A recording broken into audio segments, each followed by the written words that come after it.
আসসালামু আলাইকুম রহমতুল্লাহ। সম্মানিত দর্শক শ্রোতা ভাই এবং বোনেরা, আশা করি আপনারা সবাই সহি সালামতে আছেন।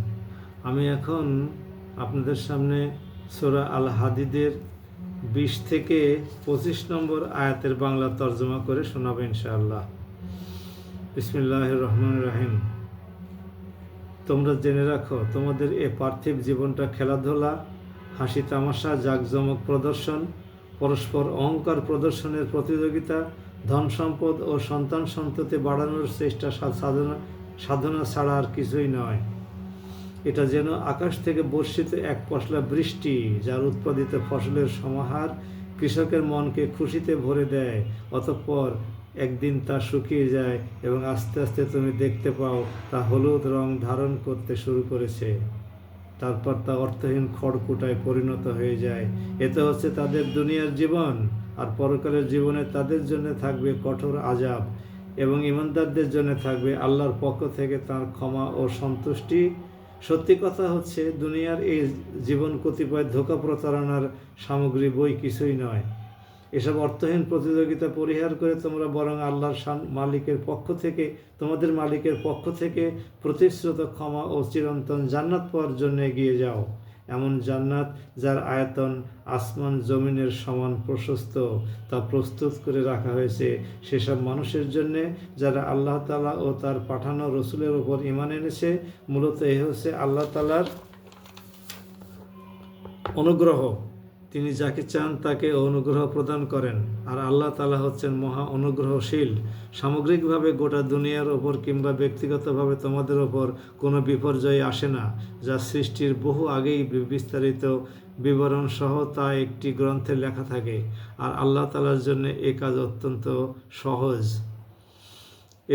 এ ব্যবস্থা এই জন্যই রাখা হয়েছে যাতে করে তোমাদের কাছ থেকে যা কিছু হারিয়ে গেছে তার জন্য তোমরা আফসোস না করো, এবং তিনি তোমাদের যা কিছু দিয়েছেন তাতেও যেন তোমরা বেশি হর্ষোৎফুল্ল না হও।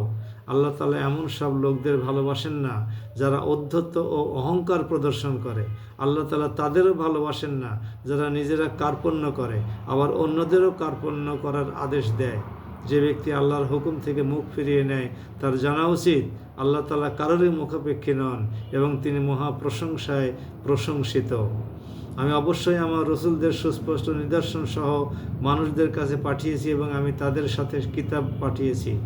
আরও পাঠিয়েছি এক ন্যায়দণ্ড, যাতে করে মানুষ এর মাধ্যমে ইনসাফের উপরে কায়েম থাকতে পারে।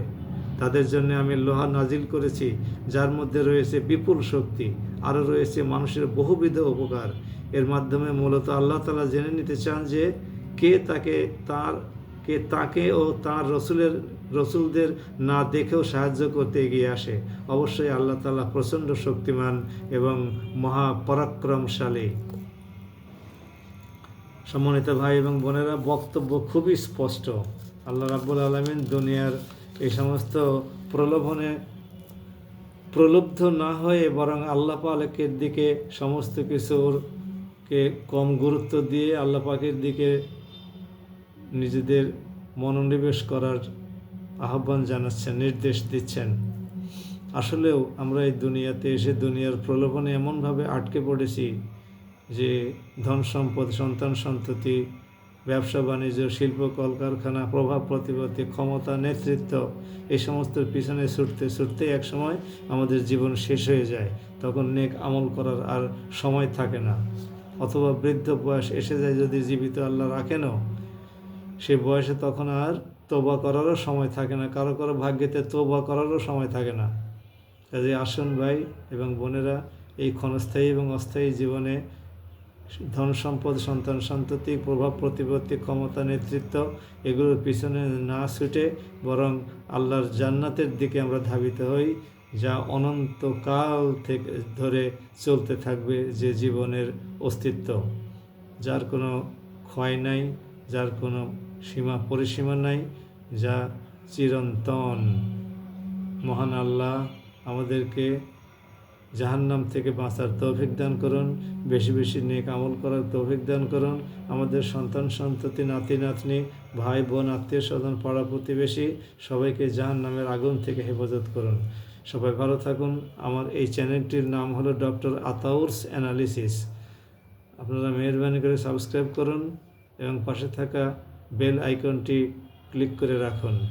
তাহলে পরে আল্লাহর কালাম আপনার কাছে এবং আপনার বন্ধুদের কাছে পৌঁছে যাবে ইনশাআল্লাহ। আসসালামু আলাইকুম।